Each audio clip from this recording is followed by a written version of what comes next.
Today, in the nerdy news you need to know about, it's confirmed that Spider-Man 2 isn't getting DLC. Nintendo's playtesting some kind of MMO, and LEGO Horizons recast Sylens. We'll have all this and more because this is Kinda Funny Games Daily.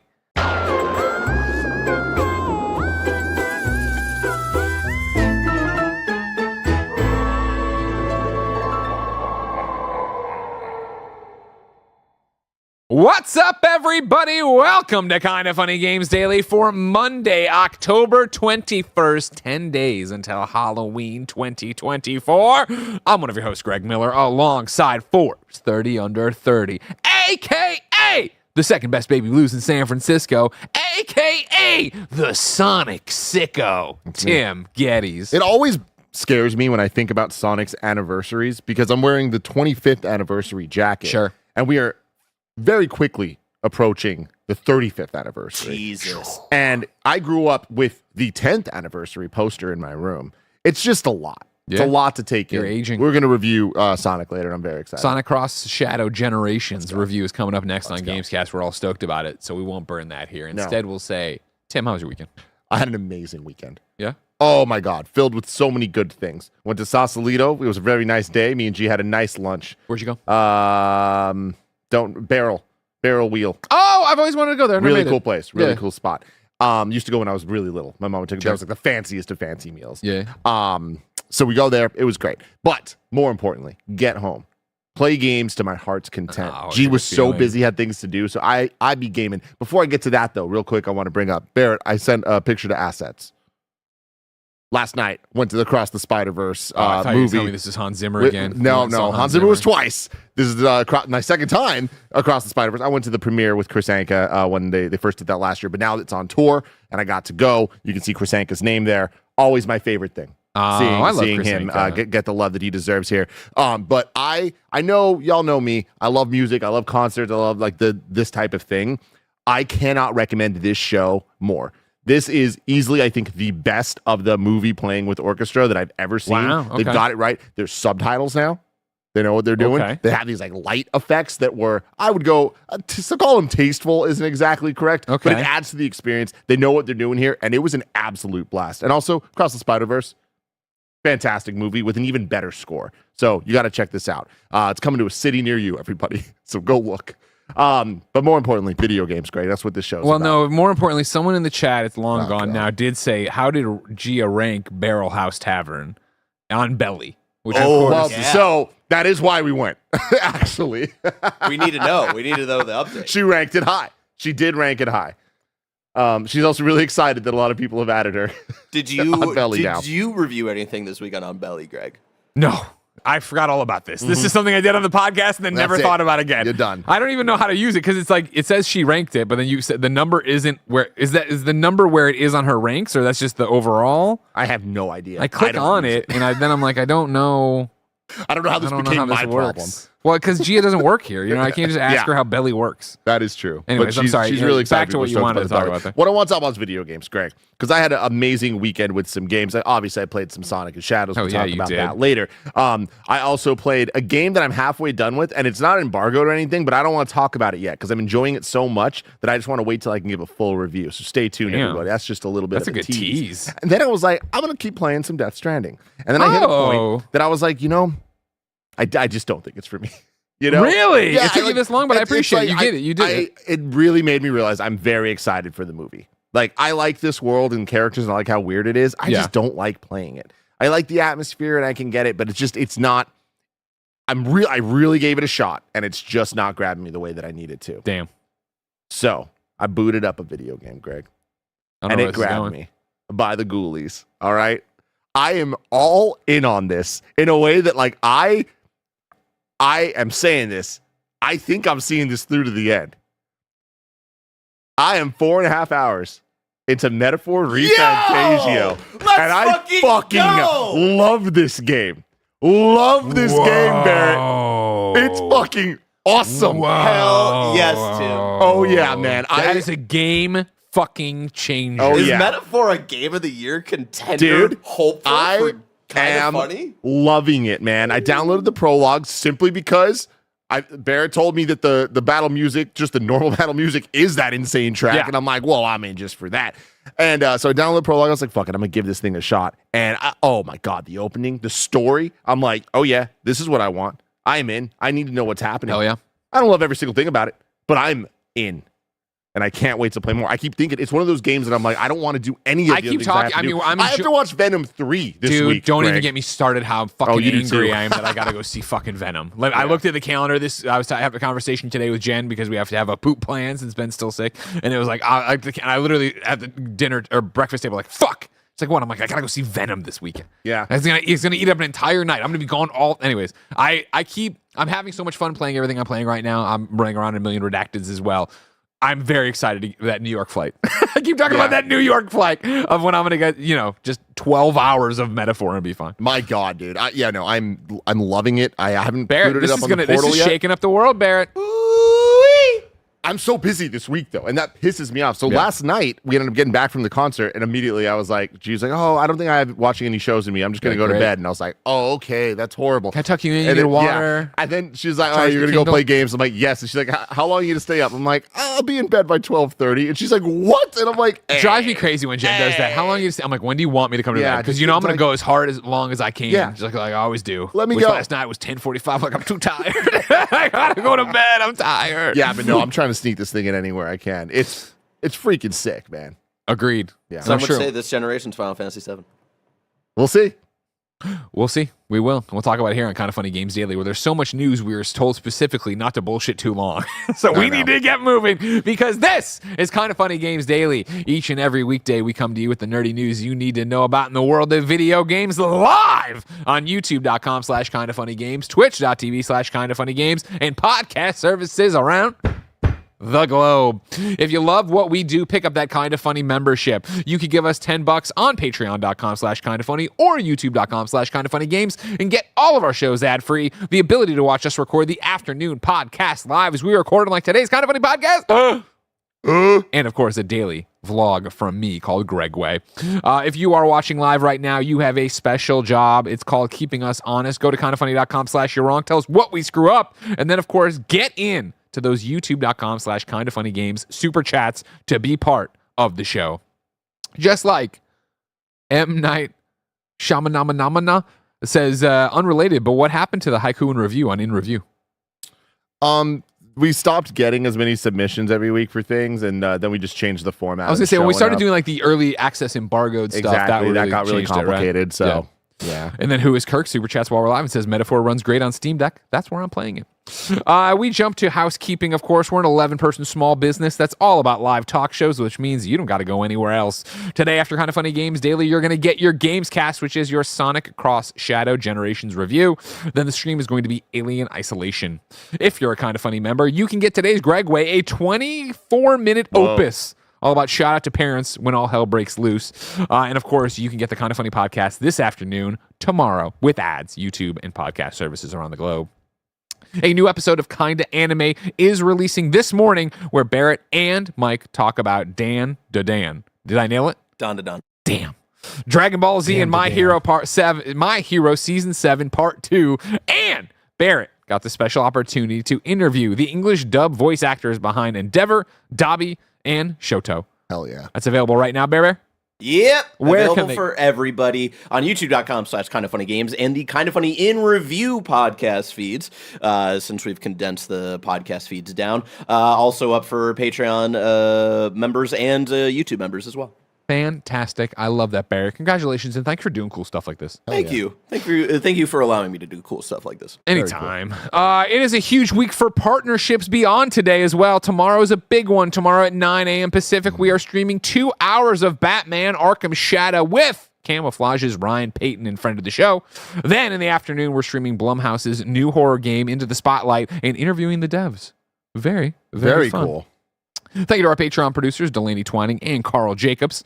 Today, we're brought to you by New World Eternum, Phasmophobia, Marvel Snap, and Shady Rays, but we'll tell you about that later. For now, let's begin the show with what is and forever will be the Roper Report. Time for some news. 7 items on the Roper Report. A baker's dozen. Thank you, my dog, Nick96. As the words left my mouth, I'm like, it's not Into the Spotlight, it's Fear the Spotlight. Thank you so much. Blumhouse's new game, Fear the Spotlight. Fear the Spotlight. We'll get it right tomorrow when it's sponsored. Right now, all bets are off. All bets are off, everyone. Let's get to story number one. You don't fucking tell me how to do the job, all right? Well, I want to do it. I want to talk about this. You just want to talk about Sonic so bad. I do. Oh, Shadow, he's got 15 guns. His hair is his clothes. Number one. It's Bayonetta. With Insomniac, Spider-Man 2 confirmed to be skipping story DLC, fans are waving goodbye and wondering what's next. This is Wesley Yinpool at IGN.com. Insomniac Games made the shock announcement last week that Marvel's Spider-Man 2 won't get any additional story content, putting to bed fans' hopes for DLC. The announcement came in the same breath that Sony announced a PC version of Spider-Man 2 launches in January, one of the quickest turnarounds from single-player PS5 exclusive to PC from the company so far. Since Spider-Man 2 came out in September 2023, Insomniac has released a number of updates for the game, adding New Game Plus, Mission Replay, new suits, and more. But fans had hoped that story DLC would give them more of a reason to return to Insomniac's wonderful recreation of New York than the addition of new features. Now those hopes have been dashed. But fans hadn't just hoped for Spider-Man 2 story DLC, they expected it after the game itself left a number of threads that Insomniac might have pulled for additional content, including the spoilers for Spider-Man 2. Spoilers for Spider-Man 2. Introduction of Carnage. Beyond the devastating Insomniac data breach of December 2023, which revealed the studio's upcoming slate of releases and the accidental release of Spider-Man 2's development game menu earlier this year, all pointed to planned DLC. Timothy Robert Geddes. Where do you want to attack it from? There's many ways, because I am a huge fan of Insomniac Spider-Man and Spider-Man 2 and Miles Morales, and I'd even go as far as saying The City That Never Sleeps DLC. But out of all those things, I think it's very clear and easy to say that The City That Never Sleeps was the weakest 100%. Of all of those projects. And so in that side, it doesn't really bother me that we're not going to get something of that size and scope for Spider-Man 2. It does surprise me a bit just because of the story beats of the main core game, that a lot of the side missions didn't really have an end, and they felt like they're going to develop into something else that I don't necessarily see them having room for in Spider-Man 3. But also Insomniac's super talented. I'm sure that they'll figure that out. I just want more Spider-Man, so I am bummed on that side. However, I would much rather another Miles Morales type game. Ding, ding, ding, ding. I think that's the biggest thing. I think it's interesting of the shock announcement last week that you wouldn't get any story. I don't find it that shocking. I understand that there's been this question, will they, won't they, whatever. But I think, again, the success we saw of Miles Morales, and honestly, the lack of success we saw for A City That Never Sleeps, where even if you enjoyed it, it was the weakest of the Spider-Man content we've gotten. And so if you would have posed this question to me, never in a million years would I have said, Carnage is going to be the DLC. Not a chance. Carnage is way too big a name for that. I mean, I don't know. I feel like that, to me, seems like the obvious answer, and it makes sense because The City That Never Sleeps doesn't work, but a Carnage thing would, Yeah, but I mean, again, a Carnage thing can be a standalone game. A Carnage thing could be Spider-Man 3. It won't be. I mean, he can be a side villain in Spider-Man 3, which I think he will be. The biggest thing is I imagine the Carnage thing would be in the Venom game, whenever, if that actually happens. Yeah. Because I know that there was other characters in the core game that would have made sense that were kind of teed up and never had any type of conclusion, like Chameleon. Yeah. But again, that speaks to me so much as an Arkham fan, where there were so many things in Arkham games where it's just okay, this happens, but it's not. But so far, I was actually going to bring that up as an example of a lot of setup, especially in Spider-Man 2, a lot of those side stories not feeling like they're finished. Arkham City does that as well, but they didn't do follow-up DLC. Granted, I know it was a different time, but those follow-ups were directly in Arkham Knight, Yeah, exactly. Yeah. But also with Insomniac so far, it's when they put something out there, they do follow up with it. And I'd say surprisingly quick. How fast we got to Miles. To this day, I'm whoa. I mean, Miles even being in the first game was that's it. And when he's in the game, it's he won't get powers in this game. Exactly. And we just jump through that stuff. So again, I feel like we don't know where Insomniac's at. Insomniac has been the one PlayStation studio during the PS5 generation to just deliver. And now we're at a point that S-tier studio. Don't listen to absolutely. And we're, Yeah. A year removed from their last release, right? Is that right? Yeah, a little bit more.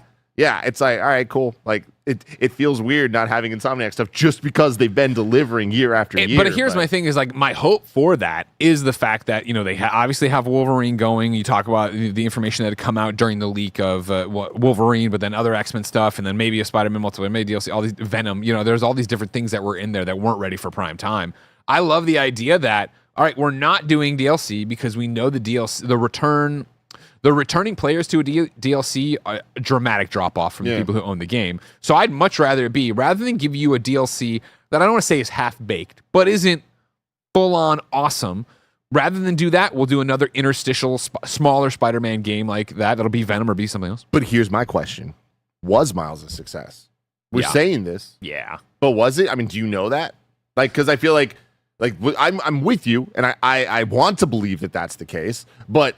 If Miles was a success, I'm just surprised that we aren't already seeing more games like that. I'm surprised that we haven't seen another Uncharted Lost Legacy type game from Naughty Dog. Like, and I know that game development takes a long time. Yeah, Wikipedia, December 2020, Miles Morales had sold 663,000 digital units across both PS4 and PS5. The game had sold over 6.5 million units by July 2021. In December 2023, Insomniac Games were the victim of a leak because of a ransomware attack. This leak revealed that in June 2020, Miles Morales was projected to sell over 10.2 million units and generate $260 million in revenue. As of June 2023, the game sold 14.4 million units worldwide, turning a profit of nearly $270 million and a 242% return on investment. So we go to see more of these. And if not, why the fuck not? I think you are. Guarantee you are. I think they found something there where we can do a bigger version, which I know a lot of people are like, it's still not big enough, but then a smaller thing, whether that be the Venom game, whether that be Spider-Gwen, I know people want, whether it just be Peter, whatever, and then you get to Spider-Man 3. I think you will have another interstitial in there. Venom makes the most sense. It could be a Carnage thing. It could be Spider-Man : Carnage, and it is whatever. I mean, it could be Venom : Carnage. Yeah, right? I know. Tim? You didn't say that, fucking say Venom. It could be anything fucking good. Yeah. And I guarantee no matter what the fuck, don't fucking do this to me on your day, all right? No matter what the fuck it is, it'll be Spider-Man : Not gonna do no, they're not gonna do Venom : Spider-Man : Venom loves Carnage. I don't know. Maximum Carnage. But yeah, I hope that what you're saying is right. I don't Venom : Carnage. God damn, that's disgusting. What? How many inches of Venom was it for Carnage? 19. 19 inches of Venom for Carnage. Yeah. I don't know. I'm hopeful, but I don't believe in it. Like I want to see it. I want to see more proof. We haven't seen it yet. These what I want to see is I want to see do it again. Ted fucking Price come out and be like, listen, here's what it is. We got the Spider-Man team over here, the Wolverine team over here. We got this other team that's doing the switch hit on whatever, the interstitial Spider-Man, the interstitial Wolverine. Yeah. Let's go. And then Speed Ratchet of Marvel fucking dead. Ratchet deserves to be shot in the head. No! All right? I love Ratchet. Every time, always got more bolts, always got more hair. Get the fuck out of here. You know what I mean? Yeah. Oh, man. Sorry, Kebabs. It'll be a while. But it's time to be the Marvel studio, all right? Just do that. CJ Splits on Super Chats and says it lines up with Wolverine being shown rumors and then does this thing. I guess so. Whatever. Yeah, I saw that this weekend that there's rumors of Wolverine being shown at Game Awards. Oh. I mean, it'd be exciting. That's the normal... I mean, that would be a prediction we'd all make, right? Yeah. I mean, but I hear you, yeah. Yeah, that does line up, and they do got to start fucking talking about that game on top of the other game, on top of their Spider-Man game. And again, maybe that's how it's going to be. Maybe it is that we don't get it's going to be a Spider-Man, a Wolverine, Spider-Man, and X-Men, whatever. You know what I mean? Maybe that's it. Maybe it isn't so much we're double dipping on Spider-Man as much. Yeah. We'll see them. But see, what you just said doesn't include any small things. All the small things. I want the small things, man. I want more small things. Well, if you wanted the small things. Sorry, I was just wanted to pose the question of, do you guys think it's sustainable for them to be doing as many projects as they do with how big of a scale a lot of their bigger projects are, and then also do these smaller projects? I think they should just do small things.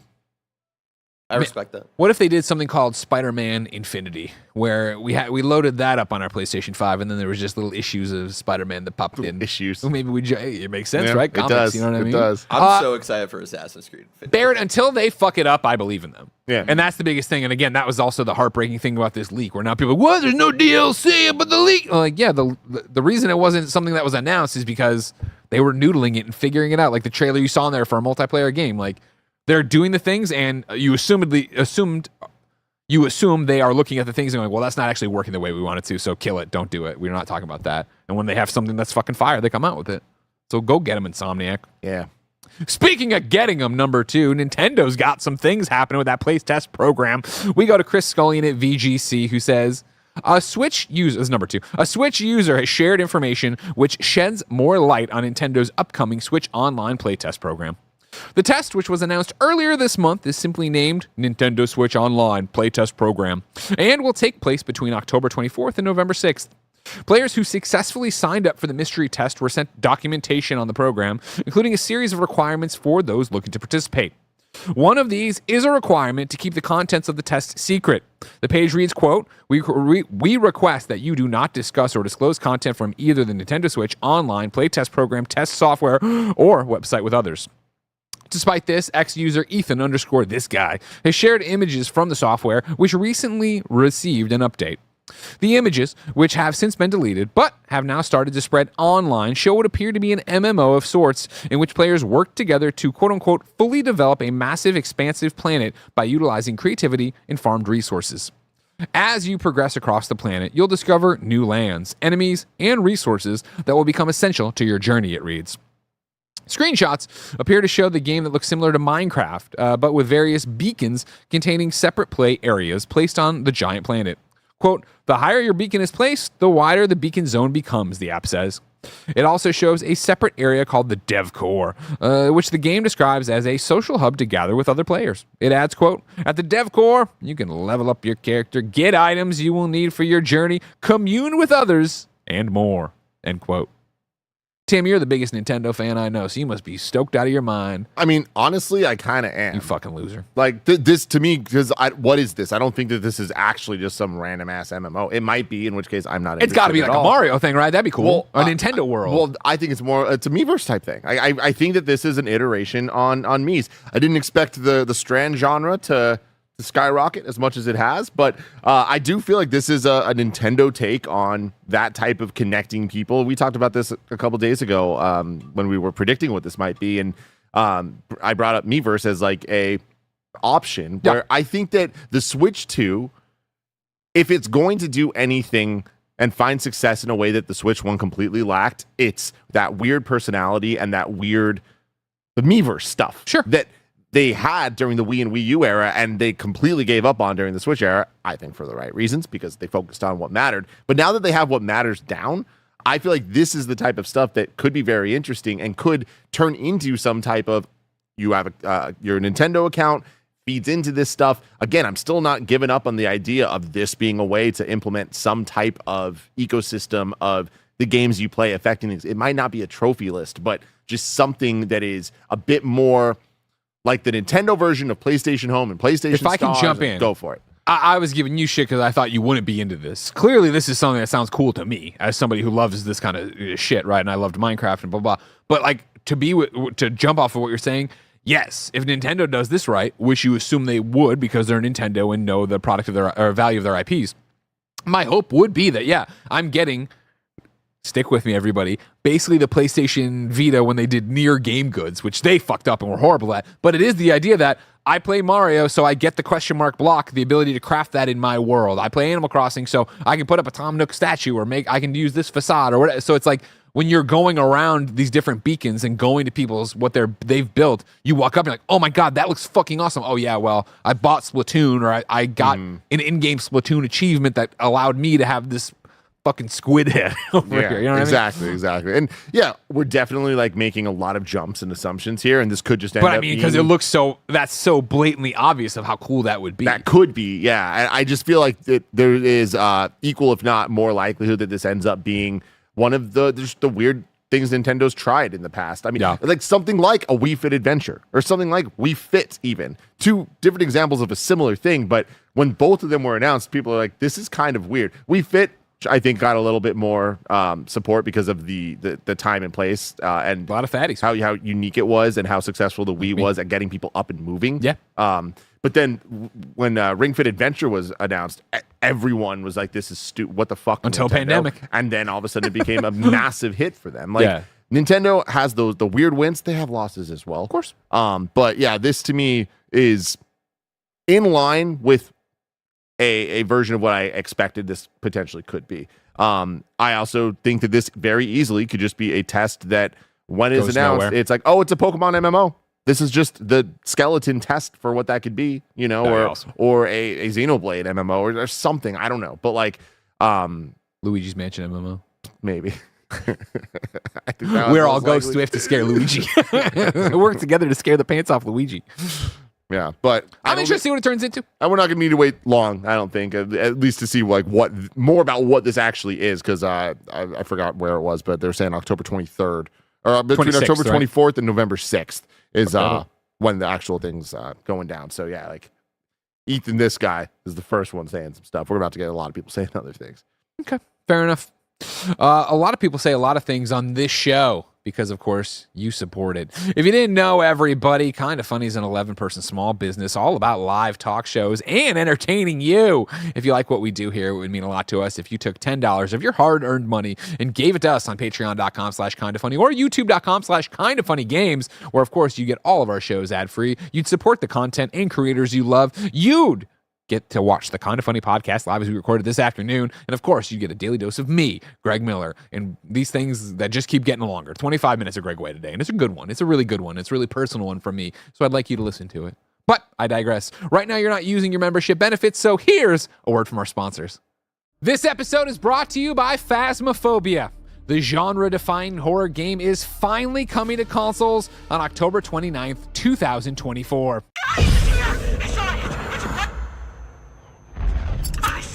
What did you see? Okay, never mind. We're coming.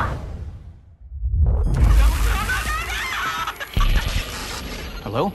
That's right, just in time for Halloween, the phenomenon that is Phasmophobia enters console early access on PS5, PSVR 2, and Xbox Series X/S with full cross-play supported across the platforms. Join the already almost 20 million players on Steam, including our very own Snowbike Mike, and get ready for some spine-chilling ghost hunting with up to 3 friends. Making sure you work as a team and utilize your equipment is key to making it out alive. It's almost time, Ghost Hunters. Phasmophobia is finally entering early access on PS5, PSVR 2, and Xbox Series X/S on October 29th. Wishlist now and prepare for the terrifying ghost hunts that await. This episode is brought to you by New World Eternum.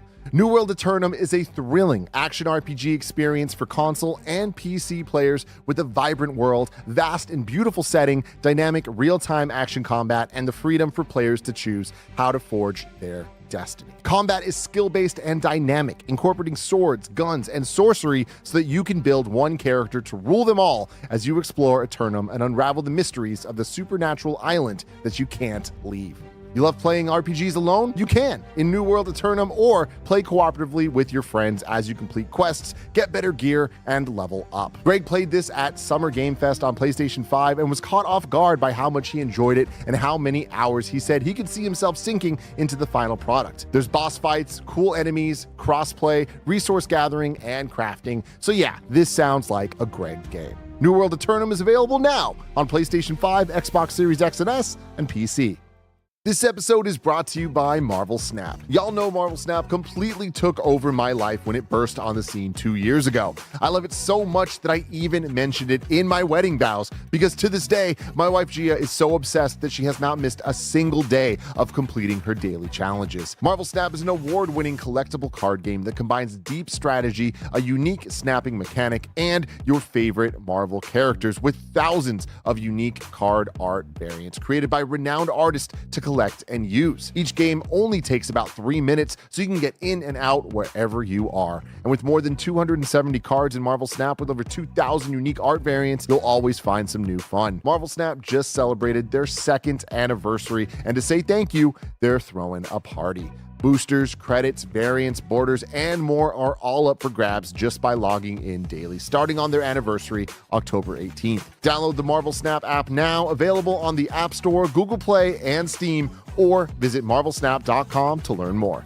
This episode is brought to you by Shady Rays. Get ready for the season ahead with quality shades built to last. Our friends at Shady Rays have you covered with premium polarized shades that won't break the bank. Shady Rays is an independent sunglasses company that offers an unrivaled product that's just as good as any expensive pair that we've worn. Y'all know I've been outside in the sun a lot playing Pokemon Go, and it's such a great experience wearing Shady Rays when I am out and about looking dope. Every pair of sunglasses is backed by lost or broken replacements. If you lose or break your pair, even on day one, they told us they will send you a brand new pair. No questions asked. Exclusively for y'all, Shady Rays is giving out their best deal. Head to shadyrays.com and use code KINDAFUNNY for 50% off 2 or more pairs of shades. Try for yourself the shades rated 5 stars by over 300,000 people. Again, shadyrays.com, use code KINDAFUNNY for 50% off 2 or more pairs of shades.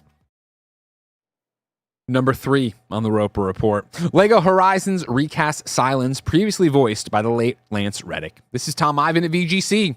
Guerrilla Games has recast the role of Sylens in LEGO Horizon Adventures. Lance Reddick, who previously played the role of Sylens in the Horizon series, passed away last March at the age of 60. In a statement provided to IGN, Sony Studio Guerrilla said a new actor has taken on the role of for the upcoming LEGO spinoff. Quote, Lance Reddick tragically passed away in 2023, and he is deeply missed within Guerrilla and our community, said senior world artist Lucas Bolt. He wonderfully portrayed the essential character of Sylens in Horizon Zero Dawn and Forbidden West. The character of Sylens does appear in LEGO Horizon Adventures, and we will introduce a new actor at a later date. Hearing the voices of the original actors, including Ashley Birch as Aloy, J.B. Blunk as Rost, John Macmillan as Varl, and John Hopkins as Aaron, has really brought back the tone of camaraderie found in the original game. End quote. To be expected. I think it's weird that they're saying this and not saying who the new person is. Like, I feel like that's kind of like a... I feel like it's a damned if you do, damned if you don't. Sure. And so you do this to give the beat for everybody to remember how great Lance Reddick was in this, in Destiny, on TV, in movies like John Wick. Like, incredibly talented actor. And absolutely. But Sylens is a character, obviously, if you're going to go back and do what LEGO Horizon is doing, where it is, hey, we're going in and having fun and making a cheekier tale. And then also, obviously, what they want to do going forward with it. Yeah, you have to, but yeah. Yeah. I mean, good news all around, I think. Of course, LEGO Horizon previews are popping off left and right. And we have our own preview from Christmas in October. Joey Noel. Hello, Joey. Hello. How are you? Oh, so loud. I'm good. It gets me every time. Scares Ben, too, as you know. Joey, PlayStation came. Yes. They let you play LEGO Horizons for quite some time. Not enough time. What do you think of it? Okay. It's really fun. Yeah. I am always really interested in the Horizon story, but I don't love the gameplay, the like sneaking around and stuff like that. Not really a Joey kind of game. LEGO games, however, a very Joey kind of game. What's interesting about LEGO Horizon is that I feel like a lot of LEGO games are kind of the same with like a IP skin over them. Yeah. When we talk about all of the DC and the Marvel ones, even the Skywalker saga, it's always kind of like the same basic gameplay. You have to get like all of the studs. So you get the stud multipliers and you find the hidden kits and all this stuff. This game is definitely, to me, who's somebody who's also never played Horizon, but like the gameplay is wildly different. Yeah. So I think for me, it feels more like a Horizon game with a Lego skin on top of it. It's so cute. The voice acting is so good, and the writing was really funny, which is obviously what you expect from a Lego game. And I was gonna say, they've gone and redone it, right? Because it's not just using the same. No, audio. totally, but it's Ashley Birch still. Yeah. It's really good. I was surprised some of the like different story beats and stuff like that were handled obviously less intensely than the Horizon story does.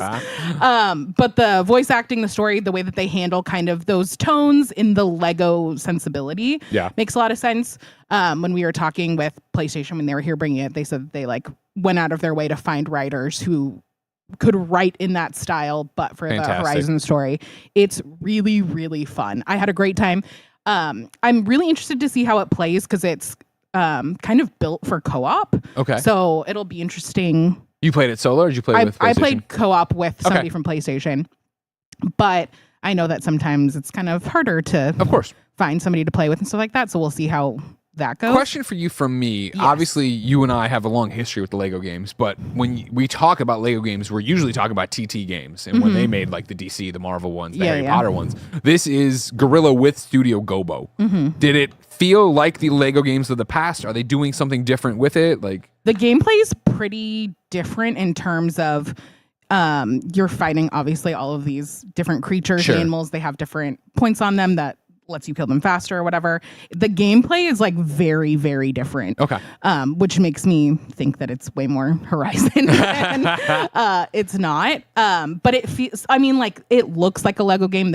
The tone and everything makes it feel like a Lego game. Okay. A lot of stuff in the world is still breakable. Not everything, or not as much as normal And Lego am I still games. collecting studs then too? But there's no like stud multiplier. Not that I saw. Okay. But you do get to find gold bricks and stuff like that for upgrades because they have these interesting like machines kind of that you can put down that like spew out some fun stuff. There's definitely like a lot of fun that you normally find in the Lego games. But it feels fresh enough. It just doesn't feel like it doesn't feel like, because that's kind of why I've gone on and off with the Lego Star Wars, not being a Star Wars person, but being like, oh, this is just more Lego in a world that I don't really enjoy, so I don't have as much motivation because I feel like I've done this before. This feels totally different and new. It's very exciting. Okay. You're going to play it when it comes out? Yeah, for sure. Yeah. I'm way more excited about it now after playing it than I was before, because I was kind of like, Sure. But very it's a sleeper exciting. hit. I'm saying. Yeah. I'm playing it at Summer Game Fest. I was like, there's know you something played to it this. too. Oh yeah, and I mean, looking at it, like what I love is every single thing in the world is actually buildable with Lego bricks, which I think goes such a long way. Which some of the Lego games have done that in the past. But the look to it all, I think, goes such a long way, and also the gameplay style being, I say, a bit more of that Hades style of action, both like look of like how the camera is, but also like just the way that you're attacking and things. Like, I think people are going to be very surprised at the quality of this game. Somebody asked earlier, is there online co-op? Yes. Okay. I did ask that. There's no split screen, so it does kind of tether you to each other. And it's a little bit weird, but isn't it bad. always? Even when they split it in half, I've never thought it felt great. Yeah, no, it limits where you can go, so I feel like it doesn't ever feel too bad. Okay. So you're kind of always working in the same area, but coming out in November? Cute. Yes. Excellent. November 14th. Joey, thank you so much for your preview. Thank you. Always a pleasure. And a round of applause at home for Joey Noel doing so much games coverage this year. Hell yeah. Just killing it out there. Tim's been holding her back for years, but I've been happy to give her the opportunities in the at-bats finally. Number 4. You watered down this coffee yet, you psychopath? Not yet. You can clearly see where I'm at. Number 4. There's too much ice, Number 4 on the Roper Report, Bandai Namco to publish medieval fantasy RPG from former Witcher devs. This is Tom Ivan at VGC. Bandai Namco has signed up to publish the debut title from Polish studio Rebel Wolves. The Warsaw-based studio, which was co-founded in 2022 by The Witcher 3's game and art directors, is working on the first entry in what it's calling the Dawn Walker Saga. That sounds cool. That is a cool name. I'm the Dawn Walker. It's a story-driven fantasy action RPG set in medieval Europe, aimed at mature audiences and built with Unreal Engine 5. Bandai Namco will publish the game digitally and physically for PC, PS5, and Xbox. Quote, Bandai Namco Entertainment Europe, a company known for its dedication to the role-playing genre and willingness to engage with new IPs, is the perfect match for our wolf pack, said Rebel Wolves chief publishing officer. Yeah, that's good. Tomas Tink. Not only does it share our values, but also its track record in publishing narrative-driven RPGs speaks for itself. End quote. Just dropping it, dude. I love it. Bandai Namco Europe VP of Business Development Alberto Gonzalez Lorca added, quote, "This is another key milestone in our content development strategy for the Western market. By combining our strengths, we will deliver this first game of the studio to a worldwide audience. We're excited with the universe being created by Rebel Wolves, thanks to their extremely talented team of developers, resulting in a great addition to our portfolio." Interesting. 2 schools of thought on this. Yeah. Number 1, the unbridled excitement. I love an action RPG. Everybody knows this. The Witcher games were great. We have a whole bunch of people spinning off to go do their own thing. That sounds awesome. Them getting funding from Bandai Namco sounds awesome. Let's go. Let's make cool games. Let's do different things. Then you think of last week, almost a week ago when Jason Schreier was here, and we were talking about Bandai Namco, like reducing staff, putting people in expulsion ropes, trying to get them to quit because they need to scale back on what they're doing. And we talk about things like Banishers, or no. Yep. Yes? Okay. I'm sorry. I might be confusing. We had don't nod conversations. Strike Banishers from the record. We're talking about things like Unknown 9 Awakening, where I'm like, why the fuck did you make this game, right? I hope that this is more an Elden Ring and not a Unknown 9. That's absolutely. I'm sure they do too.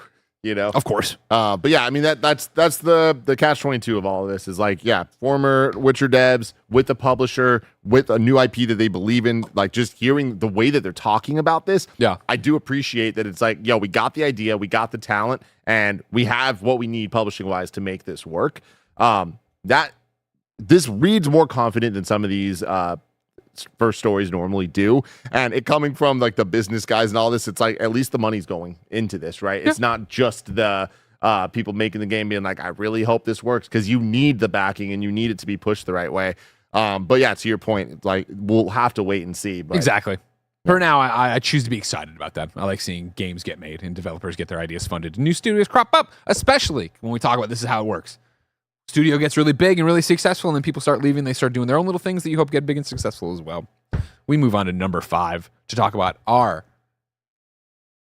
seed that we planted in the ground. Beautiful little seed. That has grown into the giant Daco tree, the one, the only Blessing Adeoye Jr., who flew to New York to host the New York Comic Con panel for Secret Level and announced the voice cast. Number 5, Arnold Schwarzenegger, Kevin Hart, Keanu Reeves, and more joined the Secret Level voice cast. This is Nelly Andriva at Deadline.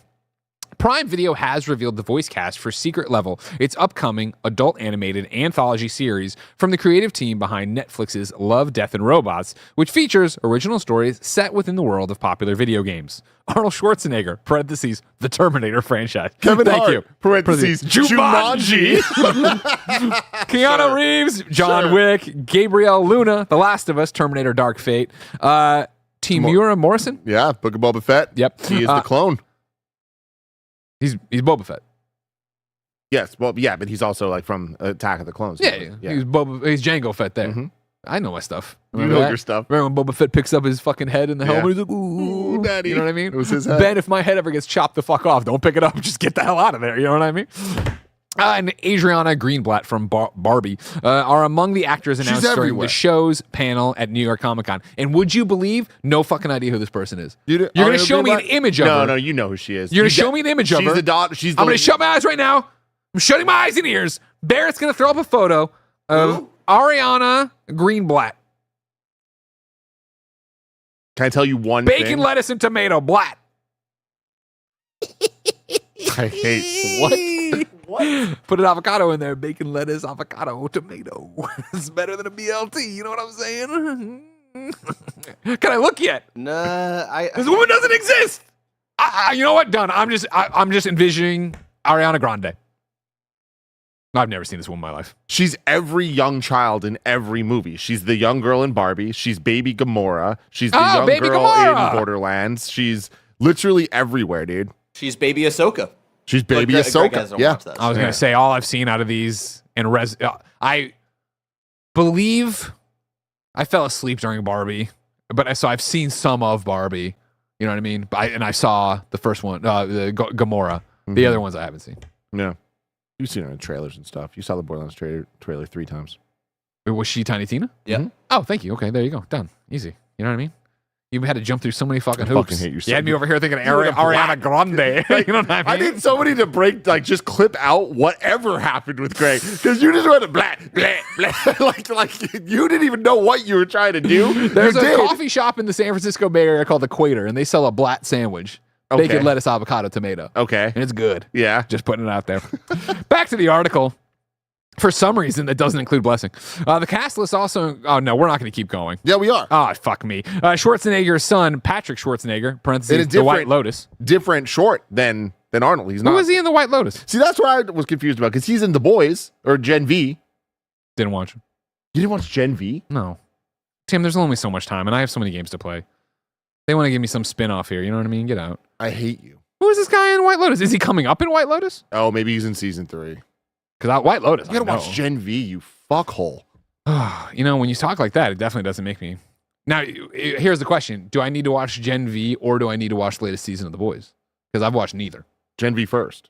And then The Boys. See, now we're to the point where it's just too much work. But you also it's like when you're like, oh, this is when you're like, you're giving up on The Boys. You're like, watch Final Fantasy. You're like, play Final Fantasy 13. I'm like, I have to play 12 before then. No, I have to play 12 before. I'm pretty sure I've heard you say that before, Tim. You fucking idiot, Tim. We hate you. Back to the article. Heaven Hart, Emily Swallow from The Mandalorian, Ricky Whittle from American Gods, Land of Bad, Merle Dandridge from The Last of Us. Claudia Dumit from The Boys. You know her? Who is she in The Boys? She's the head popper. Oh, yeah, I know her. I'm Adwale Akinayu Agabajay from Lost in the Union. But again, I would know if I saw.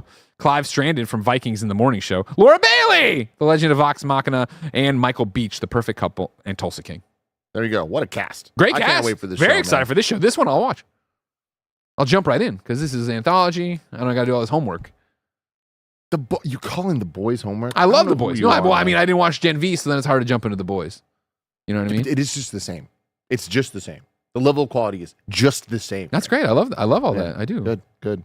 But again, you can't say you love all that and then make that face. I watched the Anna Kendrick movie, Woman of the Hour. Why? We need to watch something.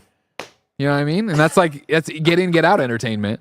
Mm-hmm. The murderer in it, fucking creepy as hell. I DM'd him on Instagram because nobody uses Twitter anymore. So I just DM'd him. Hey, this creepy guy, so I DM'd him. I was like, hey, you're awesome in this movie. You're terrifying. Brain works. You're terrifying in this movie. Terrifying. Number 6 on the Roper Report. The name of It Takes Two studio Hazelight's next game has seemingly been revealed. This is Chris Scullion at VGC. The name of it, I'm not reading the headline again if it's going to be your fucking lead, all right? Last week, creative director Joseph Ferris teased the studio's next co-op game, posting a message on X in which he called it, quote-unquote, a brand new IP called S, and then a bunch of redacted, and then a new word that's also redacted that ends with N. Shit pushing. Could be, I guess. I don't know. This post was quoted by the official Hazelight account, which posted a redacted image of the script with various notes and post-its, including the phrase co-op, suggesting the studio will continue its multiplayer-only nature of its previous titles. Stunt Muffin. Although the game's name has yet to be officially announced, data miner Bill Coon, who has a long track record of leaking new games and hardware prior to their official announcements, has seemingly revealed it in advance. Split Fiction. In a post on Dead Lab's blog, Bill Coon states that the game will be called Split Fiction. Nailed it. You fucking redhead. And suggests that the way the game splits the screen will be a large part of the gameplay. Hazelight's teaser image includes various sketches showing a screen being split in numerous directions, so it appears that it is some sort of dynamic split screen mechanic that will be a main feature. Well, fuck yeah, that sounds awesome. Yeah. And with the pedigree that they've had, it's like, yeah, let's get weird. Let's do this. I think this is very, very cool, and I think that's a very cool name. 100%. Yeah. I love what Hazelight has been doing, and I love their commitment to. I never doubted this was going to be a multiplayer co-op game, right? It's what they do. They found that a lot of success with it. Game of the year, right? Game of the year. Let's roll with it. I would not do the whole thing. I posted a message on X. This is a brand new IP called S **** space **** N. Because when I read that in black and white right here, I just think it slurs, and I can't deal with that. Holy you know what I mean? shit. Like, I don't want to fuck with that. That's wild. I didn't think that, but now I can't not think When I think of X in a redacted message, I'm thinking of slurs, Tim. All right, that's It's not fair. great out on those streets anymore. That's fair. Man, those streets used to be so safe, Greg. Those They used streets to be safe. So big. They used to be so big. Now they're so small and filled with racists and Nazis. I'll tell you what, Tim, if I wanted smaller news, I don't fucking know, do the bit. Oh, no, wait. Wrong thing. You did the jingle? Holy hell. Number 7, the Wii knows. Analog 3D pre-orders are up today. Are you excited about this? I'm very excited. I'm not getting it. I had to put my foot down. I just personally don't need it. Yeah. I just don't. As much as like it's so cool. Does the studio need one? Should we buy one for the studio? No. Why are you saying that, Tim? He was gonna. we could have expensed it. Could just have one floating around. I mean, fuck yeah. I mean, you know, I remember you go back to when the video you cut of the studio announcement, Hideo Kojima. What does everybody want? The one thing Andy Cortez said is he wanted a big TV we all play video games on. Yeah. We have many big TVs. We don't play shit on them together. Yeah. You're telling me right now you hook up an N64 and No Mercy, we ain't playing that every day? You know what I mean? Damn. Barrett, get out your credit card.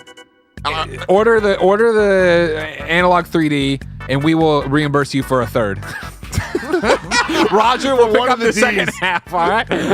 From Variety, Funko's new video game, Funko Fusion, is expanding its roster of characters to include the employees of Dunder Mifflin. Later this year, the newly released title from 1010 Games will launch the Office-centric downloadable content. Yeah. Wild. Metacritic. You know, we all make fun of Fortnite of like, oh, are they really going to give that character a gun? Here we are freaking Dwight. Funko Fusion, bunking it up. 53, remember, right now on Metacritic. Just a reminder of how hated this game is. Not that I mean, like, you know how it is. You make a deal, you're stuck. You make a deal, you get stuck. You know, well, you sign that contract, you're making some Dunder Mifflin DLC. You got to pay. Can you imagine? You got to pay Angela. IGN gave it a 4 out of 10. That's what I was trying to get. Angela. It's true. Game rank 1.5 out of 5. IGN a 4 out of 10. The Gamer a 2 out of 5. GameSpot a 4 out of 10. It'll be interesting to see how many DLC agreements they have made here. Yeah. How far are we going down the rabbit hole? I mean, honestly, I feel like The Office being like an expansion pack, like we're pretty far from God already. They must have a couple more up their sleeve. Yeah, I'd love to see the sales numbers on that one. Vampire Survivors DLC has been announced. Titled Vampire Survivors Ode to Castlevania, the new DLC is an all-out celebration of Konami's iconic franchise. It features over 20 characters, 40-plus weapons, 30-plus music tracks, and the biggest stage yet. Vampire Survivors Ode to Castlevania will launch October 31st, 2024 for PC, Switch, Xbox, PlayStation 5 and 4, and mobile. It'll be $4. Fuck yeah. Hell yeah. This is something you can get behind. I love Vampire Good Survivors. Ideas. Yeah. About time, too. They've been waiting on that one a long time. Bethesda will host a Fallout Day broadcast event Wednesday, October 23rd at noon Pacific time. So far, they've said they'll talk about some 76 stuff and do dev interviews. I am making a prediction that we'll get the Fallout 3 remastered trailer there. No way, and that's really? why we're reacting to it. Whoa! Come see egg on my face, or me just enjoy Fallout 76 stuff, but we're getting something. We're getting something out of this Fallout. You know what I mean? I would. I'm jump Denzel to Washington. TV. That meme. I'm on the way. I'm leaving here with I'm something. bringing an egg for that stream, and I'm putting it on No, my not face. real egg. But anyways, I'm excited at least for 76 stuff. Yeah. So I'm gonna work. I think that Me, that Mike, would be and shocking Bless. if they did that. I'm gonna do some reactions after your Gamescast. Do you think we get Fallout Season 2? Anything? I think you might get a casting announcement, but even that I think is maybe dreaming too big. But not like it's the thing of like they know Fallout's a big fucking deal right now, and so the fact that like it. I feel like if it was just Fallout 76, you would put Fallout 76 in the graphic you're promoting. I agree. That's fair. So something beyond Fallout 76 is happening. beyond. Maybe is Fallout Shelter update? Sure. Yeah. This, No, but I'm you with know. you though. If you're gonna make a showcase, like you're gonna get clowned the fuck Showcase, out. they didn't say, right? Or They're calling whatever. it a day. I'm just, Still, the way that they're talking about this, like people are gonna shit on them if it's just 76. come hang out with us and find out Wednesday if I'm a big dum-dum or if I'm a big cool. Bill Coon. Blat. Bacon's Leno, avocado, tomato. Blat. From Wario64, the special finale of Sakurai on Creating Games premieres on YouTube October 22nd at 4 a.m. Pacific time. The runtime is 40 plus minutes. This sucks because I really would like to live react to it. Yeah. I'm not doing that at 4 a.m. Damn, quitter. I'm just not doing it. Okay, fair. Are you gonna try to stay just dead silent on it and come in and do it? No, because that's the problem. Is like I'm gonna with this type of thing, whatever news, it doesn't even matter. Whatever happens from it, Twitter's just gonna. My Twitter specifically is gonna be ablaze with Just that don't open information. I know, but like I don't know. We'll see. We also have a crazy day tomorrow. Yeah, Make it crazier. Who cares? You know. make it crazy. And once it's crazy, it can't get crazy. I miss crazy It bread. can get crazy. I miss crazy bread. Blat. Wario64 says Alan Wake 2 anniversary update has been detailed. It's a free update out tomorrow. Options to invert X axis, DualSense gyro aiming, DualSense haptics, support for healing items and throwable. Also gameplay assist options like quick turn, autocomplete QTE, button tapping to a single tap, and more. An update patch for Dragon Ball Sparking Zero is planned for around late October and will include improvement of an issue where some controls become unresponsive during online matches when classic controls are selected, adjustment of difficulty levels when playing certain stages in episode battle on lower difficulty settings, adjustment in Yajirobes stats, improved operational stability. Note from Bless, quote, this is huge. I'm so stoked for him, man. Also, Dragon Ball Sparking Zero is awesome. You still playing it, or when you're roundabout weekend? Now, like metaphor's kind of taken out the time that I would have played it this weekend, but still having so much fun with Dragon Ball, man. Oh, I love all the people in chat who, when I couldn't spell this person's name, just spelled it as normal, as if that's what I needed. Yajirobe says Elifat24, and that's what we're going with. Yajirobe. Thank you. And then 2 Metacritic roundups for you, both at an 80. Fear the Spotlight, Blumhouse's new horror game, 80 right now on Metacritic. Sonic Cross Shadow Generations, a Metacritic of 80. But more importantly, IGN.com gave it a 9 out of 10. A 9 out of 10 for a Sonic game. Are we happy? You're happy? I mean, I love. I want to find out if you agree. We'll have to wait. Which is why it's exciting that the next show is the Gamescast, where of course you will go through and you will review this alongside the other Sonic sickos in the office. I'm very excited for that because the fun doesn't end here. Yada yada yada. You know that part. And that's the end of Wii News. Checking in on kindafunny.com/you're wrong. Kebabs is, we didn't even say this. You're just correcting. No, Kebabs, get out of here. Go home. Think about your life. We'll go to Super Chats, of course, where you can write in to be part of the show. YouTube.com/kindafunnygames. Orlandez says, Tim, you and I are one GIF away from being best friends in Pokemon Go. Want to pop a lucky egg right now for the XP? Wait, I missed that. I was listening because I'm a bad person. Orlandez Malone. Yes. Tim, you and I are one GIF away. I'm saying GIF from being best friends in Pokemon Go. Do you want to pop a lucky egg right now for the XP? Popping the egg right now. The egg has been popped, everybody. No. Oh, no. He fertilized the eggs. He fertilized the egg. Need to restart the app. Oh, no. The egg's been fertilized. It's not fertilized yet. It's not fertilized. Give me 1 second. This is very important stuff. You get extra XP right now for becoming best friends, Greg. Lightning Black says, so it's kind of funny going to try to be on Blue Sky. No, I looked at Blue Sky once, and that looked like a living nightmare of trying to set that up. All right, if you can come find me on Threads, and if it all goes away, I'm just gone.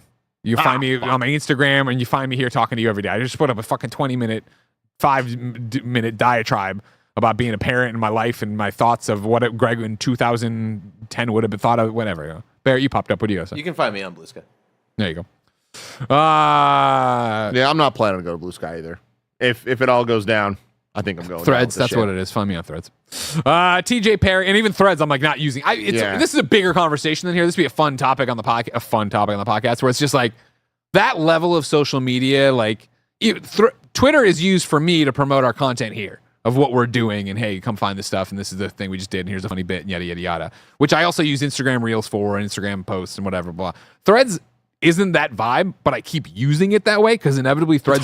If Threads is successul, it's going to just become what Twitter was before it all got fucked up. I hope. So it's whatever. And then Blue Sky, I looked at once and I was like, I don't know. And and somebody says, but kind of funny's account on Blue Sky. But we probably have an account on Blue Sky. I don't know. We try to have that stuff. I have a Game Over Gregway, I think, over there, but again, no good. Can you read that name one more time? Oh my fucking God. Orlandez Malone. Orlandez, there we go. I'm opening it. Boom, it's happening live on air. The egg is open. The egg has been opened. We are best friends, everybody. 300,000 XP. Oh, the journey continues. I'm inching close to level 50. Elliot Duke says the Spider-Man news is super disappointing, especially when they ended some side stories with cliffhangers like Carnage and the Daredevil Ninja leaks. Again, I think those deserve bigger parts of bigger games. And also, like Arkham City to Arkham Knight. We can follow up on Threads in a full other game. Justin Anderson says, I have the collector's edition of Metaphor talking to me like the Green Goblin mask wanting to be opened. Shout out to Barrett. I'm hooked on Persona 5 Royal and Persona 3 Reload. And Tim's hooked on Metaphor. Caleb says, love you guys. Here to pay my birthday tax. P.S. Tim is right about holidays. Thank you. It's so funny how, and this is how our lives work. You say something and then everyone hears it differently, even though it's like, how could I be more clear about what I'm saying? I love that it's turned into that I am evil and I hate the intro and I hate Halloween entirely. Yeah. Fine, that's not what I said, but I'll take Phil Super Chats and says, have we not banned Tim from any more October Kind of Funny Game dailies? I love Tim, but not when he's messing with Halloween. Messing with Halloween. Fine. I love it. Thank you. Oh, God, look how much better this feels. Maybe they're right. Maybe they're turning me. You're turning me into the villain that you think I am. Doing this. And the final one before we head into your Gamescast to review Sonic Cross Shadow Generations comes from Herbie, who says, why ain't we talking about Sega dominating 2024? I mean, we'll find out next. Yeah, we will. If in fact Sega has dominated 2024 yet again with Sonic Cross Shadow Generations, because that's a review where we do all the big topics, the big reviews, the big previews over on the Kind of Funny Gamescast, while this meager show is Kind of Funny Games Daily. Each and every weekday on a variety of platforms, we run you through the nerdy video game news you need to know about live. Catch us on youtube.com/kindoffunnygames, twitch.tv/kindoffunnygames, and podcast services around the globe. No matter where you get this show, please like, subscribe, share it with your friends, leave a review, rate it, whatever you can to help our 11-person small business get into the ears and eyes of more people. Ew, you got into my hair. I want to blat so bad. Oh, man, blats are great. Doesn't that sound good? It does. Is there any around here? No, I don't think so. I think no, we have to go towards a marina, right, for the closest equator. Anyways, I digress. Beyond that, get the membership, patreon.com/kindoffunny or youtube.com/kindoffunnygames. Support our 11-person dream of live video game shows all day long. You don't got to go anywhere. Up next is the Gamescast, then it's a stream. Then for Patreon members, it's the Kind of Funny podcast. But for right now, I'll say goodbye and remind you, until next time, it's been our pleasure to serve you.